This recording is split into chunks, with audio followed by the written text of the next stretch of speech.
스마일 라식이 안 된다고 해서 렌즈 삽입술을 고민 중인데 어렵습니다 라는 표현입니다. 그런데 스마일의 기준이 병원마다 다른 거야? 좀 비슷한가요? 거기서는 스마일은 나온 지 얼마 안 된 수술이라서 부정적으로 말씀을 했다. 역사가 오래된 라섹이 더 안전하다고 하는데 원장님 소개는 어떤지 궁금해요.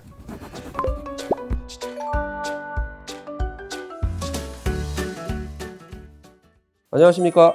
여러분의 소중한 눈 지킴이 박준성 원장입니다. 최근 들어서 저희 유튜브 영상에 댓글을 많이 달아주셔서 시간 나는 대로 댓글을 직접 달고 있습니다. 모든 제가 이 댓글을 닫기는 어려워서 여러분들이 댓글 달아주신 것 중에 많은 분들이 알았으면 좋겠다 하는 내용에 대한 걸 한번 알아보도록 하겠습니다.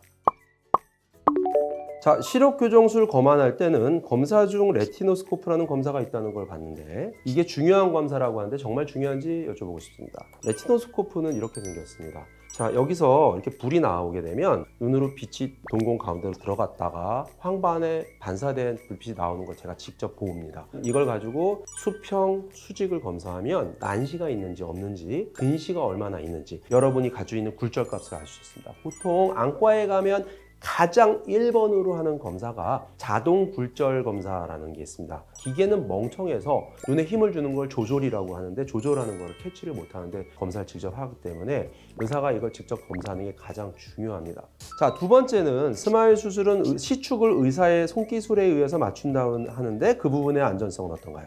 되게 중요한 얘기를 하셨습니다. 보통 누워서 수술하면요, 눈이 외회선을 하게 됩니다. 난시는 축이 중요하거든요. 그 축이 이렇게 돌아가게 되기 때문에 스마일의 경우에는 석션을 걸어서 오목한 캡을 통해서 딱 고정을 해서 음압을 걸어서 고정을 하고 수술하니까 움직이지 않는데 대신에 들어간 상태에서 돌아가 있다면 각막에 난시축을 표시한 다음에 제가 현미경을 봤을 때 각막이 이렇게 돌아가 있다 그러면 제가 거기에 맞춰서 돌려놓고 수술을 합니다. 그렇게 하면 난시가 아주 정확하게, 축이 정확하게 교정이 되고 그러면 안전성이 아주 높아진다고 볼 수 있습니다. 저 같은 경우는 다른 병원에서 검안을 받고 투데이 라섹을 추천받았는데 거기서는 스마일은 나온 지 얼마 안 된 수술이라서 부정적으로 말씀을 했다. 역사가 오래된 라섹이 더 안전하다고 하는데 원장님 소개는 어떤지 궁금합니다. 스마일 수술 나온 지 10년 넘었어요. 물론 초기에는 안정돼 있지 않았습니다만 2015년 이후부터는 결과가 아주 정확해졌고요. 제가 봤을 땐 스마일 수술은 라섹의 장점인 안전성과 라식의 장점인 회복 빠르고 시력이 빨리 돌아오고 안 아픈 거에 장점을 다 가지고 있는 하이브리드 수술이라고 합니다. 스마일 라식이 안 된다고 해서 렌즈 삽입술을 고민 중인데 어렵습니다 라는 표현입니다. 안타깝습니다. 저도 시력 교정 수술이 스마일이 되면 안내 렌즈를 퍼스트 옵션으로 생각하지는 않습니다. 고도근시, 8, 9디옵터, 10디옵터 넘어가는 고도근시라면 무리해서 각막을 깎으면 나이가 40대, 50대, 60대 되면서 눈이 많이 망가지는 경우를 봅니다. 고도근시에서 각막을 너무 많이 절삭한 분들은 가운데 각막이 깊게 파이기 때문에요. 빛이 번짐이 생겨서 백내장 수술을 했을 때 결과가 썩 좋지 않은 걸 보고 또 다초점 렌즈를 넣는 경우에 글씨가 뭉개져 보인다고 합니다. 다섯 번째, 수술 전 고민이 많았는데 스마일에 대해서 정리해 주셔서 감사합니다.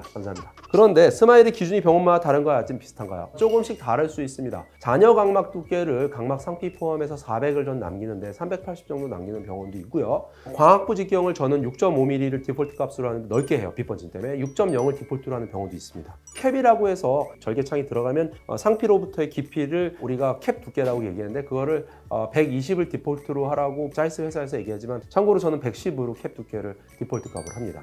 여섯 번째로 중등도 근시인데 퇴행을 고려하면 각막 강화술을 하는 게 좋을까요? 고민이 됩니다. 각막 강화술을 하는 이유는 원래는 원추 각막을 치료할 목적으로 나왔던 거를 절삭량이 많거나 수술 전 각막 두께가 얇아서 깎고 난 잔여 각막 두께를 타이트하게 남기게 되는 경우에 부작용을 예방하기 위한 목적 하나, 두 번째는 근시가 다시 퇴행하는 걸 막을 목적으로 하나, 이런 두 가지 목적으로 각막 강화술을 하게 되었습니다. 저희 병원에서 스마일 수술을 하는 분 중에서 절반 정도에서 각막 강화술을 하게 되더라고요. 중도 근시, 즉 그러면 한 3, 4디옵터, 4, 5디옵터를 얘기하는 건데 이 정도면 굳이 각막 강화술을 하지 않아도 좋습니다만 만약에 질문 주신 분께서 각막 두께가 400대거나 혹은 절삭을 하면서 남는 각막 두께, 잔여 각막 두께가 400에 근접하다면 중등도 근시라도 각막 강화술을 하는 게 좋을 것 같습니다. 자, 일곱 번째, 환자 시점에서